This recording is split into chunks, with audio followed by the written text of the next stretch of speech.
I'm sorry, you guys. I'm back. I'm sorry. I had to pause the video. My nephew wanted something, so I'm back. I had change my setting. I was in the room, so I had to move somewhere else because my nephew. I got my nephews and then my daughters, so I had to. Anyway, let me finish this message. So, where did I leave off on? Verse 29. First Corinthians First Corinthians 11, 11, verse 29. For he that eateth and drinketh unworthily eateth and drinketh damnation to himself, not discerning the Lord's body. So it's saying when you take in the communion and you drink the unworthy, it's like you didn't examine yourself. You just took it. So it's like you bring this damnation to the Lord's, you're bringing damnation to yourself because you didn't take it with a purpose, a meaning. You didn't take it in remembrance of Christ. You just took it. You ain't repented. You still got some stuff in your heart. So they saying if you're taking the Lord's Supper, you taking it is damnation. You didn't. You took it, but you didn't. What did you do? You didn't have a meaning. You just took it to be taking it. So you want to be, like I say, in right fellowship, the right spirit when you take the communion. Communion, the Lord's Supper is the same thing. Okay.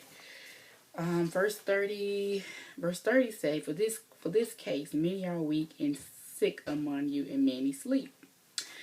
And I'm going to read my study Bible. What does that mean?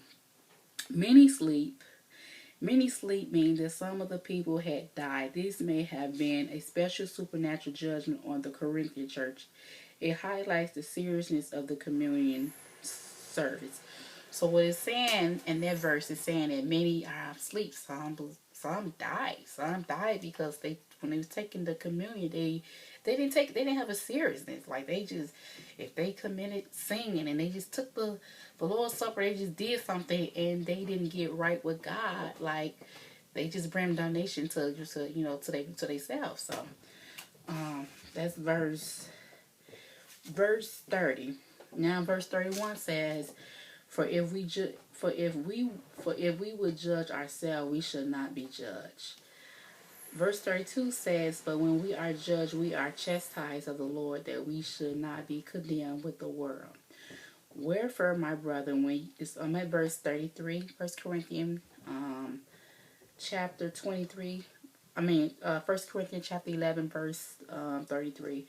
Wherefore, my brother, when you come together to eat, tarry one for another. Wait on one another. Come together in unity. Do it in unity, okay? You're doing it in unity. Even if you do it with your family, hey, try to do it in unity, And verse 33 says, verse 34 says, And if any man hunger, let him eat at home, that you come not together unto condemnation, and the rest will I set in order when I come. Now, I want to read verse 34, what it says in my study Bible. What does it mean? People should come to this meal desiring fellowship. So when you're doing the communion, you should desire fellowship with Christ, fellowship with your brothers and sisters. Unity. Like I gave you guys my testimony. I think I did in the first part of when I wasn't able to take the communion. You do it in fellowship, in unity. You coming together, and people should come to this meal desiring fellowship with one another, with other believers, and preparing for the Lord's Supper to follow. Not coming to fill up on a big dinner. If any man hungry, let him eat at home. Means that they should eat dinner at home, so as to come to the fellowship meal in the right frame. And that was the end of the lesson on communion. And now I want to read you something on, it's just some notes. My Sunday school lesson, just the notes on the back is telling you, more about it. And it says, the Melchizedek, the priest of the Most High God, gave the first communion to our father Abraham, consisting of bread and wine. Genesis 14:18. Christ became our high priest after the order of the Melchizedek did administer bread and wine.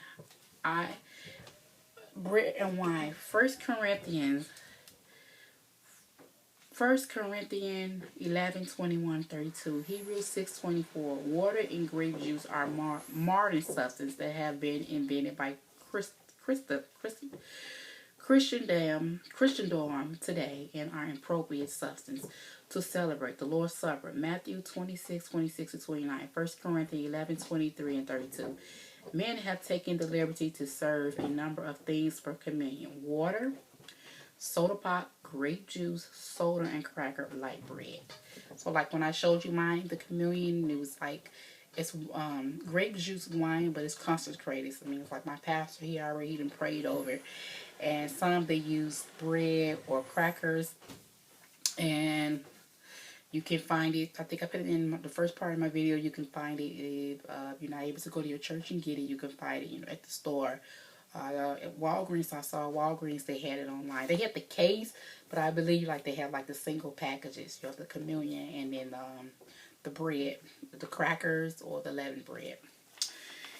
And it say the correct biblical elements for the Lord's Suppers are wine and unleavened bread. It was during the Passover supper that Jesus took the bread and wine from the table and served it as his supper to his disciple. Matthew 26:26-9. Foot washing. Now, I'm sorry. Okay, I'm just checking something. Now, foot washing is communion. Usually, when you take communion, is you at church we wash each other's feet, and then you take the communion. And I just want to read you guys what is the significance of the foot washing. So in John 13:4-7, I'm going to go to John 14. I want to read you guys so you guys, it won't just be me telling you, so you will know the reason why. So John 13:4-7. And this is my study Bible. I'm reading from the study Bible. Okay, tell us what Jesus said to his disciples. The night before his death, these words were all spoken in one evening. So it was in the evening time, and it was just him and the disciples. The disciples were his audience. And it says to his disciples the night before his death, these words were all spoken in one evening with only the disciples as his audience. He gave final instruction to prepare them for his death and resurrection event that would change their life forever. Jesus knew he would be betrayed by one of his disciples, denied by another, and deserted by all of them for a time. Still, he loved them until the end. So still, even though Jesus knew that he was going to be betrayed by one of his disciples, he still loved them up until his death. And that's love. Can you imagine being in a room with somebody and you know that, they plotting to kill you, and you got love for them, even though you know that person is going to have you set up to be killed? That's how it was with Jesus. He was in the room with all his disciples, and Judas was with them, and he knew what Judas was going to do, but still, he had love. He had love. Now, that's some love. That's some love.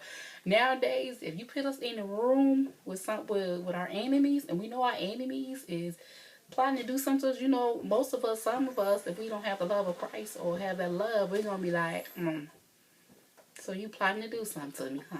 Oh, wow. I'm going to get you back.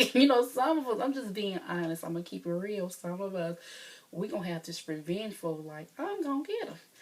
I know he's plotting to do something to me. I'm going to get him. But not Jesus. Jesus was like, I love you, Judas. I love you. Even though you set me up, I love you. That's some love right there. That's some love. Let me get back to the lesson. So, still he loved them up until the end. God knows us completely as Jesus knew his disciples. He knows the sins we have committed and the ones we will yet commit. Still he loves us. How do you respond to that kind of love? Like I said, how do you respond to that kind of love? Jesus was the model servant, and he showed this attitude to his disciples. Washing guests' feet was a job for a household servant. When guests arrived, but Jesus wrapped a towel around him as the Lord's slave. So, Jesus, the master, the high priest, he lowered himself. Instead of his disciples washing his feet first, he took on the Lord's and he washed their feet first. That's something. That is something. Can you imagine let's say like your leaders, you come into like a foot washing and you prepare to wash their feet and they get down on their knees and wash your feet first. You be looking like, now Pastor such and such, let me wash your feet first. And he like, no, let me wash your feet. I'm gonna stoop down to the servanthood. Let me wash your feet. That's what Jesus did. That's what Jesus did. He changed the role. He shifted the role of the seat, and he started washing the disciples' feet first to show them. And but Jesus wrapped the town around himself as the Lord's slave would do, and wash his disciples' feet. If God in the flesh is willing to serve, we, his followers, must also be servants, willing to serve in any way that glorify God. Amen. Amen. So, I'm sorry, I'm watching. I ordered a pizza for the kids, so I'm just watching to see the delivery. So, that was on foot washing. So, and this is the last part I want to read. It's just some notes. How often, people might ask, well, how often do you do communion? My church, we do it Easter, we do it Resurrection Sunday, and we do it before Thanksgiving. So those are the two times we do it. And here, and I'm just reading the Bible, my notes, my Sunday school lesson notes. The scripture do not say the communion should be observed every Sunday, once a month, or every 3 months. The Apostle Paul, I'm sorry, y'all. Okay, I'm sorry. The Apostle Paul in, what was I? I'm sorry. Once a month or every 3 months. The Apostle Paul in 1 Corinthians 11:25 says, as often as you partake, it is to be done in remembrance of our Lord. So it should not be observed often enough that we don't forget. So when we do it, it should be done so that we won't forget Christ. So we can remember Christ. Don't forget, and not so often that it becomes commonplace and loses its significance. So we need to do it so it won't lose its significance. So we won't forget about Christ.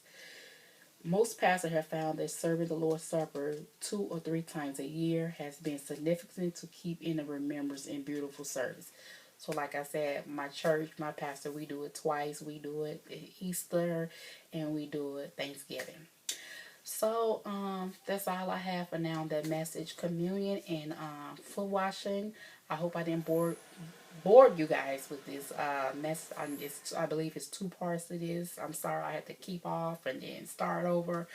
I just pray that you guys got something out of this message, that your questions have been answered, and any other questions you want to ask about communion, foot washing, feel free to comment below, and I will be gladly happy to answer your question. So it's your girl Melissa. I pray and I hope to see you in my next video. Until next time, God bless, and don't forget, like I said, tomorrow, I believe the 10 Commandments. Watch the movie, The 10 Commandments. I believe it come on Channel 7. Watch it, and you will be blessed by it. So until next time, it's your girl Melissa. Be blessed in Jesus' name.